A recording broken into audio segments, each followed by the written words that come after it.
ইসলামকে হলে যেমন ভাবে বুঝি না আমরা বোঝানোর চেষ্টা করবো। আমরা আমার সমাজে পারি না মন করি, আমরা আর্জাই করি না না করি, অন্তত আমরা ইসলামের বিরুদ্ধে। আপনারা বলেন, আমরা তাদেরকে স্পষ্ট বলতে চাই, বাংলাদেশে মাটি যদি ভালো না লাগে, বাংলাদেশের মানুষ যদি ভালো না লাগে, বাংলাদেশের আদালত যদি ভালো না লাগে, তাহলে তোমাদের বাংলাদেশে থাকা উচিত হবে। এজন্য দোস্ত, আমাদের বার্তা একটি, ইসকন অনেক শক্তিশালী হচ্ছে। এখনো যদি আপনারা ঘুরিয়ে থাকবেন, আজকে তারা একটি মসজিদ ভেঙেছে, কালকে দুইটি ভাঙবে, আপনি ঘুরিয়ে থাকবেন, সকালে উঠে দেখবেন আপনার মসজিদ নাই।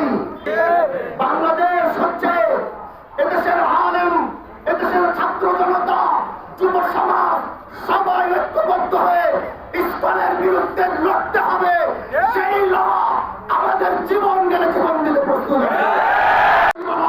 তোমাদের সাথে বাংলাদেশের কোন সম্পর্ক নাই। এজন্য আমার শেষ বার্তা, শিবচর থেকে ইসকন চলে গেছে, দ্বিতীয়বার শিবচরে যারা ইসকন মাথা উঁচু করে দাঁড়াইতে না পারে। এজন্য ঐক্যবদ্ধ থাকবেন, শিবচর নয়, গোটা বাংলাদেশের মুসলমান ঐক্যবদ্ধ হয়ে জীবন রাখতে জীবন দিব, তারপরে মাটির ইসকনের ঠাই আমরা দিব না।